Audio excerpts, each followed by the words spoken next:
C'est parti, aujourd'hui je voulais vous parler de la Révolution française. La dernière partie était consacrée des événements 1789 en mai, avril, mai et juin. Maintenant on veut savoir ce qui va se passer avant le 14 juillet, pendant la prise de Bastille et après la prise de Bastille. En juillet, quelque chose de très important va se passer, c'est qu'au Palais Royal, on va instaurer les clubs. Quels sont les clubs? Les clubs, c'est souvent les représentations qui se passent dans des cafés. Alors là, on va débattre de toutes les causes de ce qui se passe à Versailles. Tout ce qui se passe à Versailles est disséqué, analysé et bien sûr expliqué à leur propre sauce. Alors il faut savoir que le prix du pain va toujours encore augmenter en juillet et un Camille Desmoulins qui était avocat en avait complètement marre.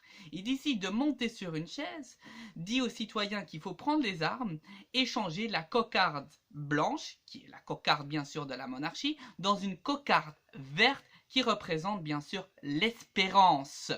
Un peu plus loin que le Palais Royal, juste à côté, vous avez les Tuileries. Alors les Tuileries, c'était un lieu où beaucoup de promeneurs y résidaient, parce qu'on est en juillet, et bien sûr, on veut trouver un tout petit peu d'ombre. Plusieurs manifestations vont se dérouler dans les Tuileries, et souvent dans ces manifestations, qui on trouve le buste du comte d'Artois, qui faisait partie de la noblesse, qui va faire partie au tiers état par après, et ce Necker qui a été renvoyé par le roi.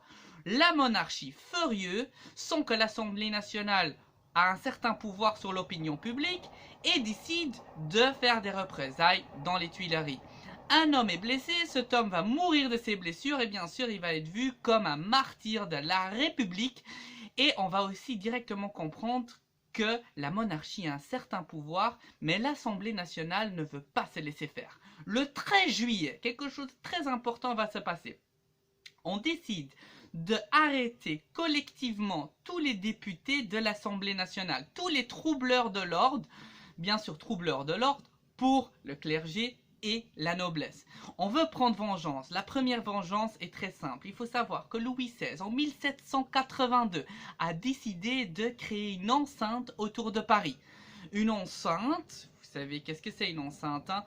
Vous avez une enceinte sous Philippe Auguste, vous avez une enceinte sous Charles V, et il y avait dans cette enceinte 52 barrières. Quelles sont les barrières? C'est des lieux où ce qu'on fait passer les impôts. Tout simplement, si vous avez 10 vaches et vous passez par une barrière, il faut donner 2 vaches à l'État et les 8 vaches rentrent à l'intérieur.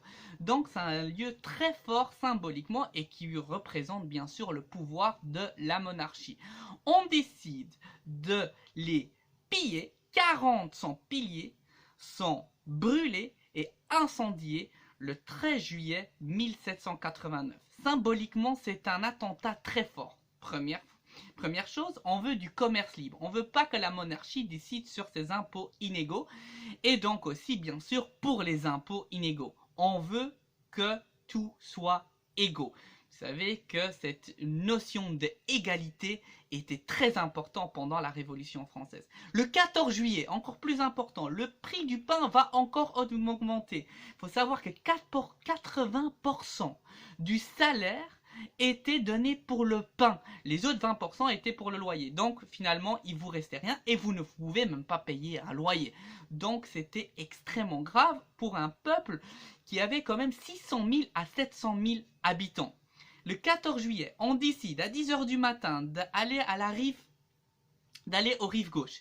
À la rive gauche, qu'est-ce qui se passe? On va aux Invalides, on prend 40 000 fusils. Ces 40 000 fusils ont besoin de la poudre. Il n'y a pas de poudre aux Invalides, donc on décide d'aller à la Bastille. La Bastille qui est un lieu hautement symbolique. Il faut savoir que le roi a mis là les prisonniers les plus importants. Qui a été en prison dans la Bastille? Voltaire, Beaumarchais, et ouais, ça on n'est pas très sûr.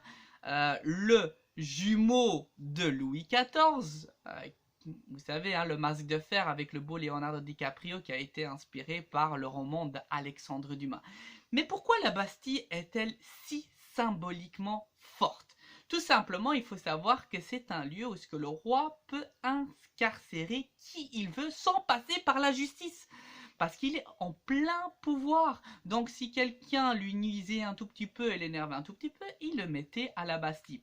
Est-ce que la Bastille était encore la force qu'elle était avant? Pas du tout, parce que le roi Louis XVI a voulu raser à cette époque-là la Bastille, malheur, il n'avait pas d'argent, ça je vous ai raconté dans la première épisode de la Révolution française, donc du coup il n'avait pas d'argent, donc du coup la Bastille est restée. On arrive devant la Bastille. Qui était incarcéré dans la Bastille le 14 juillet 1789? On a toujours dit le marquis de Sade. Malheureusement, le marquis de Sade a été transféré le 6 juillet, donc il n'y avait pas de marquis de Sade. Qui était là? 4 faux monnayeurs, 2 fous et un aristocrate, un seul aristocrate.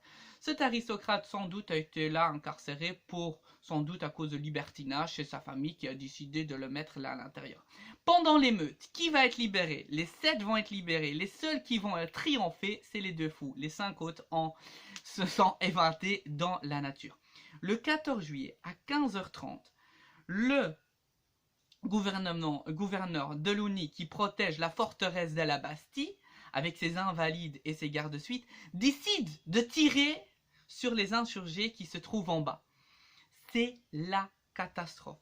On tire, on tue hommes, femmes, enfants. Tout le monde se fait massacrer. C'est un bain de sang en bas. On ne voit plus rien parce qu'avec la fumée des canons, on ne voit plus rien. À 17h, on cesse le feu. C'est fini.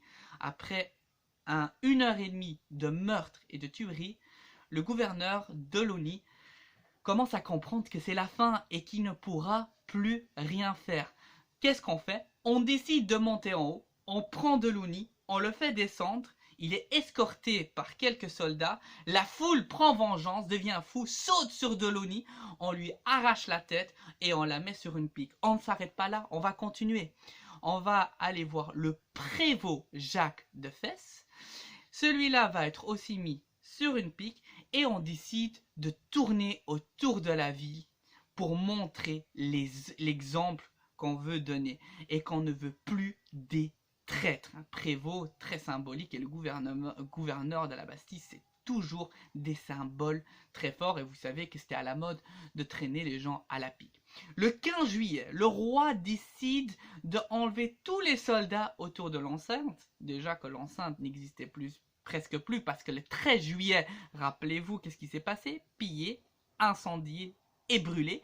Donc du coup, plus de soldats dans les alentours et on décide de mettre une commune permanente dans l'hôtel de ville avec le fameux maire Bailly. Le 17 juillet, notre fameux Lafayette, le sauveur de l'Amérique, qui avait des mal de mer, décide de donner la cocarde de 3 couleurs au roi de France et le roi de France accepte la constitution de la monarchie. On pourrait dire fin d'histoire, la monarchie est de nouveau rétablie. Malheur, il y a quelque chose qu'on a oublié. Le prix du pain augmente encore, donc l'opinion publique n'est toujours pas d'accord. Donc qu'est-ce que va se passer dans la prochaine épisode? La prochaine épisode est consacrée à la grande peur.